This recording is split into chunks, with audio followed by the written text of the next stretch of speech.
So guys, finally നമ്മൾ Gixxer 3 വർഷം complete ചെയ്തു. ഓൾമോസ്റ്റ് ഒരു 49,000 ഞാൻ ഓടിച്ചിട്ടുണ്ട് ഈ വണ്ടി. അപ്പോൾ ഇന്നത്തെ വീഡിയോയിൽ ഈ വണ്ടിയുടെ എൻ്റെ ഒരു റിവ്യൂ ആയിരിക്കും, എൻ്റെ ഒരു ലോങ് ടേം റിവ്യൂ ആയിരിക്കും ഈ വണ്ടിയെക്കുറിച്ചിട്ട്.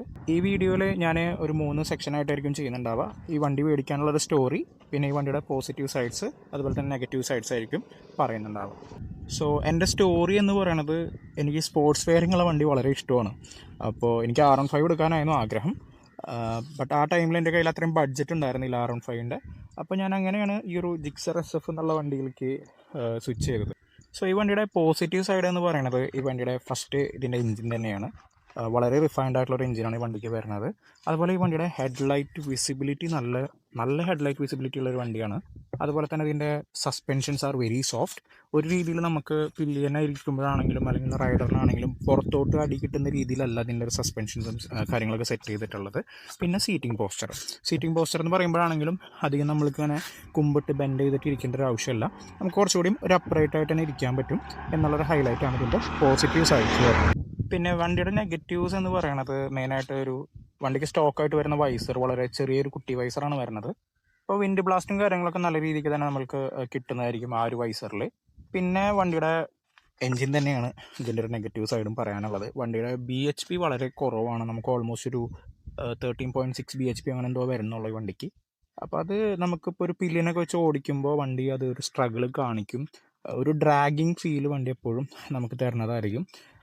പിന്നെ 2 വാൾവ് എഞ്ചിനാണ് വരുന്നത്. അപ്പോൾ ആ ഒരു എന്താ പറയുക, ആ ഒരു സ്മൂത്ത്നെസ് നമുക്ക് ഫീൽ ചെയ്യില്ല. സംടൈംസ് നമ്മളിപ്പോൾ ഒരു ഹയർ RPM പോകുമ്പോൾ നമുക്ക് ആ ഒരു സ്മൂത്ത്നെസ് ഫീൽ ചെയ്യില്ല. പിന്നെ വണ്ടിയുടെ വേറൊരു നെഗറ്റീവ്, അത് സുസുക്കിയുടെ എല്ലാ വണ്ടികൾക്കും ഉണ്ട്. നെഗറ്റീവ് എന്ന് പറയുന്നത് ഇതിൻ്റെ ഗിയറാണ്. ഗിയറിൻ്റെ ടൈറ്റ് എന്ന് പറയുന്നത്, ഇപ്പോൾ നമ്മൾ മറ്റുള്ള റിവ്യൂകളൊക്കെ നോക്കുമ്പോൾ പറയും ക്രിസ്പി ഗിയർ അല്ലെങ്കിൽ പ്രിസൈസ് ആയിട്ടുള്ള ഗിയർ എന്നൊക്കെയാണ് പറയുക. പക്ഷേ ഗിയർ ടൈറ്റ്നസ് ഉണ്ട്. നമ്മളിപ്പോൾ ഒരു 200 കിലോമീറ്റേഴ്സൊക്കെ നമ്മൾ ഓടിക്കുകയാണെന്നുണ്ടെങ്കിൽ നമുക്കത് ശരിക്കും കാലിലേക്ക് അത് ഫീൽ ചെയ്യാൻ പറ്റും, ആ ഒരു ടൈറ്റ്നസ്. പിന്നെ അതുപോലെ തന്നെ ഈ ക്ലച്ച് ആണെങ്കിലും അത്രയും സോഫ്റ്റ് ആയിട്ടുള്ളൊരു ക്ലച്ച് അല്ല വണ്ടിക്ക് വരുന്നത്. നോർമൽ ഡെയിലി കമ്മ്യൂട്ടിങ് റൈഡിലൊക്കെ വണ്ടി ഓക്കെയാണ്. പക്ഷെ നമ്മൾ ലോങ് റൈഡിലേക്ക് പോകുമ്പോൾ ഈ പറയുന്ന ഗിയറിൻ്റെ ഒരു ഇഷ്യൂ നമുക്ക് ശരിക്കും ഫീൽ ചെയ്യും. ഗിയർ ടൈറ്റ്നസ്സും അതുപോലെ തന്നെ ഈ പറയുന്ന ക്ലച്ചിൻ്റെ ഒരു ചെറിയൊരു അത്രയും കണ്ട് സ്മൂത്തായിട്ടുള്ള ക്ലച്ചും അല്ല. അങ്ങനത്തെ ഒരു സംഭവം ഈ വണ്ടിക്ക് വരും. പിന്നുള്ളൊരു നെഗറ്റീവ് സൈഡ് എന്ന് പറയുന്നത് ഈ വണ്ടിയുടെ പെയിൻറ്റ് ക്വാളിറ്റിയാണ്. ഇതെനിക്ക് തോന്നുന്നത് മേ ബി ഈ ഒരു കളറിലായിരിക്കും വരുന്നുണ്ട് ആ ഒരു ഇഷ്യൂ. എനിക്ക് ബാക്കിയുള്ള കളേഴ്സിൻ്റെ കേസ് അറിയില്ല. നിങ്ങളുടെ കയ്യിൽ വേറെ കളേഴ്സ് ഉണ്ടെന്നുണ്ടെങ്കിൽ അതിൽ ഈ ഒരു ഇഷ്യൂ വരുന്നുണ്ടോ എന്ന് മെൻഷൻ ചെയ്യുക കമൻറ്റിൽ. പെയിൻറ്റ് ക്വാളിറ്റി പറയാതിരിക്കാൻ വയ്യ, നല്ല മോശമാണ്.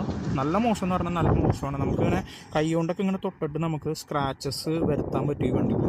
അത്രയും മോശം പെയിൻറ്റ് ക്വാളിറ്റിയാണ്. പിന്നെ ഈ ഗ്രാബ് റെയിലിൻ്റെ ഒരു പോസിറ്റീവ് സൈഡ് എന്ന് പറയുന്നത്, നല്ല മെറ്റാലിക് ആയിട്ടുള്ള ഗ്രാബ് റെയിലാണ് കൊടുത്തിട്ടുള്ളത്. ഇപ്പോൾ R15 വെച്ച് കമ്പയർ ചെയ്യുമ്പോൾ ഒരു എന്താ പറയുക, നല്ല ഉറപ്പൊക്കെ ഉള്ളൊരു ഗ്രാബ് റെയിലാണ്. പക്ഷേ ഈ പെയിൻറ്റ് ക്വാളിറ്റി അപ്പോഴും ഈ പറഞ്ഞ പോലെ, ഇത് പഴയ ജിക്സറിന് ഉണ്ടായിരുന്ന ഈ ഒരു സംഭവം. ഇവിടുത്തെ പെയിൻറ്റും കാര്യങ്ങളൊക്കെ പെട്ടെന്ന് പോകുന്ന ഒരു രീതിയിലുള്ള കാര്യങ്ങളാണ് വരുന്നത്. ബാക്കിയുള്ള പാർട്സിൻ്റെ ക്വാളിറ്റിയും കാര്യങ്ങളൊന്നും കുഴപ്പമില്ല.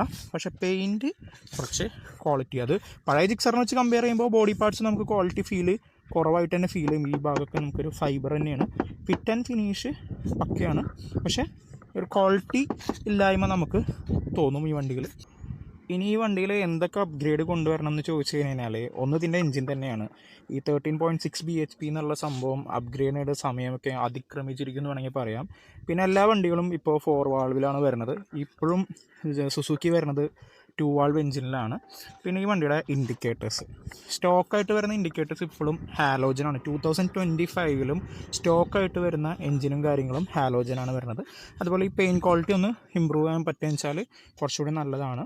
ഇപ്പോൾ വരുന്ന പെയിൻസിൻ്റെ ഡിസൈൻസ് തന്നെ ഭയങ്കര മോശമാണ്. ഇപ്പോൾ 2025 വരുന്ന മോഡൽസിൻ്റെ personally I don't like it.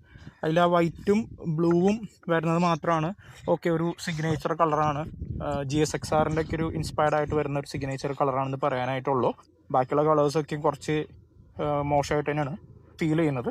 അപ്പോൾ നിങ്ങൾക്ക് അത് ഇഷ്ടമാണെന്ന് വെച്ചാൽ നിങ്ങൾക്കത് നോക്കാം. അപ്പോൾ ഈ വണ്ടിയും ഇപ്പോൾ ഇറങ്ങുന്ന വണ്ടിയും തമ്മിൽ എന്താ വ്യത്യാസം? ഇതിപ്പോൾ 2022 മോഡലാണ്, 2025 മോഡൽ തമ്മിൽ എന്താ വ്യത്യാസം എന്ന് ചോദിച്ചാൽ, ഒന്ന് കളറാണ് വ്യത്യാസം, രണ്ട് ഈ മീറ്റർ കൺസോളൊന്ന് മാറി.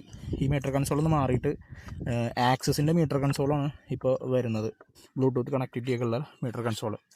അതല്ലാണ്ട് ഈ വണ്ടിയും ഇപ്പോൾ ഇറങ്ങിയിരുന്ന വണ്ടിക്കും തമ്മിലൊരു വ്യത്യാസമില്ല. ഒരു വ്യത്യാസമല്ല. പിന്നെ നിങ്ങളിപ്പോൾ ഈ പറയുന്ന E20 പെട്രോൾ വന്നു എന്നൊക്കെ പറയാം, അതല്ലാതെ വലിയ വ്യത്യാസങ്ങളൊന്നും ഈ വണ്ടിയിൽ വന്നിട്ടില്ല എന്നുള്ളതാണ് വേറൊരു കാര്യം. നിങ്ങൾ സുസുക്കിയുടെ വണ്ടി മേടിക്കാൻ ഉദ്ദേശിക്കുന്നുണ്ടെങ്കിൽ EMI ഇട്ടിട്ട് മേടിച്ചു ധൈര്യമായിട്ട്. കാരണം സുസുക്കി ഇനിയിപ്പോൾ ഒരു 3 വർഷം 4 വർഷം കഴിഞ്ഞാലും പുതിയ വലിയ കാര്യമായിട്ട് അപ്ഡേറ്റ് ഒന്നും കൊടുക്കാൻ പോകുന്നില്ല വണ്ടിക്ക്. കളർ ചേഞ്ച് മാത്രമാണ് ആകെ അപ്ഡേറ്റ് വരിക. ഈവൻ ഞാൻ പറഞ്ഞല്ലോ 2025 ഇൻഡിക്കേറ്റർ വരെ ഹാലോജനാണ് ഇപ്പോഴും വണ്ടിക്ക് വരുന്നത്. അപ്പോൾ അതുകൊണ്ട് ധൈര്യമായിട്ട് നിങ്ങൾ സുസുക്കിയുടെ വണ്ടി മേടിക്കാൻ ഉദ്ദേശിക്കുന്നുണ്ടെങ്കിൽ EMI ഇട്ട് മേടിച്ചോ. ഒരു രീതിയിലും സുസുക്കി അപ്ഡേറ്റും തരാനൊന്നും പോകണില്ല. അപ്പോൾ അതുകൊണ്ട് നിങ്ങൾക്ക് ധൈര്യമായിട്ട് മേടിക്കാം.